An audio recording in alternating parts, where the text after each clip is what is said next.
इधर भारत में प्रधानमंत्री प्रचंड के साथ बैठे थे पीएम मोदी, उधर खबर लगते ही नेपाल के लोग क्यों भड़क गए। भारत विरोधी प्रचंड को हिंदुस्तान मोदी से मिलने क्यों आना पड़ा और मोदी के साथ ऐसी कौन सी डील हुई है जिसके बारे में जानकर नेपाल के अंदर विरोध शुरू हो गया है। जो नेपाल कभी दुनिया का पहला हिंदू देश हुआ करता था, उसने भारत की नई संसद में लगे अखंड भारत के नक्शे पर भी बता दिया है कि आगे क्या करना है। पीएम मोदी ने नेपाल के प्रधानमंत्री के सामने रामायण सर्किट को लेकर भी बहुत बड़ा ऐलान कर दिया है। इधर अयोध्या में राम मंदिर का उद्घाटन होगा और उधर रामायण सर्किट का निर्माण होगा। जिस भारत को कभी नेपाल के प्रधानमंत्री प्रचंड दुश्मन समझते थे, आखिर भारत की शरण में क्यों आना पड़ा, सबसे पहले इसकी कहानी आपको बताते हैं। इसके बाद ये भी बताएंगे कि आखिर मोदी और प्रचंड के बीच वो कौन सी डील हुई है जिसके बारे में जानकर एक तरफ जश्न है और दूसरी तरफ सन्नाटा पसर गया है।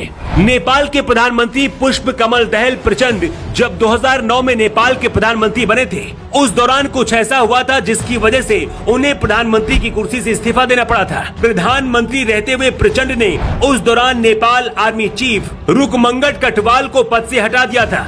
भारत इसके खिलाफ था। इसी घटना के बाद प्रचंड भारत को अपना दुश्मन समझने लगे थे। इसके बाद प्रचंड चीन से नजदीकियां बढ़ाने लगे थे। प्रचंड ने तो यहाँ तक कह दिया था कि भारत और नेपाल के बीच जो भी समझौते हुए हैं उन्हें खत्म कर देना चाहिए। भारत और नेपाल के बीच इस वक्त सबसे बड़ा सीमा विवाद है। भारत नेपाल दोनों देशों की सीमा के पास भारत में बन रही एक सड़क के चौड़ीकरण पर पिछले साल नेपाल ने आपत्ति जताई थी। इससे पहले उत्तराखंड के लिपुलेख इलाके में जब भारत ने सड़क निर्माण की बात कही थी, उस दौरान भी नेपाल ने भारत को चेतावनी दी थी। तब नेपाल ने कहा था कि लिपुलेख भारत का हिस्सा नहीं बल्कि नेपाल का हिस्सा है। इसके साथ ही लिम्पियाधुरा और काला पानी पर भी नेपाल अपना दावा करता है। नेपाल के प्रधानमंत्री प्रचंड के साथ मुलाकात के बाद पीएम मोदी ने कहा है कि अब भारत और नेपाल के रिश्तों के बीच सीमा विवाद नहीं आएगा।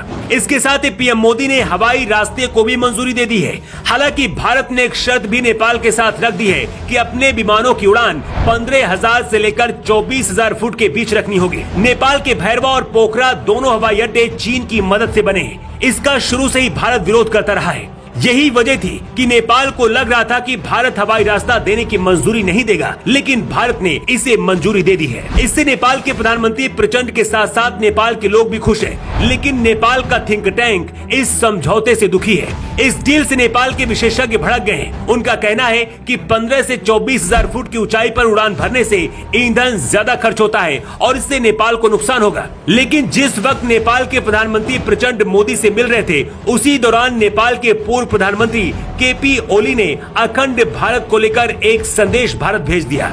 नेपाल के पूर्व प्रधानमंत्री केपी ओली ने भारत के नए संसद भवन में लगे अखंड भारत के नक्शे पर सवाल उठाए। ओली ने कहा कि प्रधानमंत्री दहल भारत गए हैं और उन्हें इस गलती को सुधारने के लिए भारत सरकार से बात करनी चाहिए। नेपाल के प्रधानमंत्री से मिलकर पीएम मोदी ने ये भी कहा है कि नेपाल और भारत के बीच बहुत जल्द ही रामायण सर्किट भी पूरा होगा। इसके जरिए भगवान राम से जुड़े सारे तीर्थों को जोड़ा जाएगा।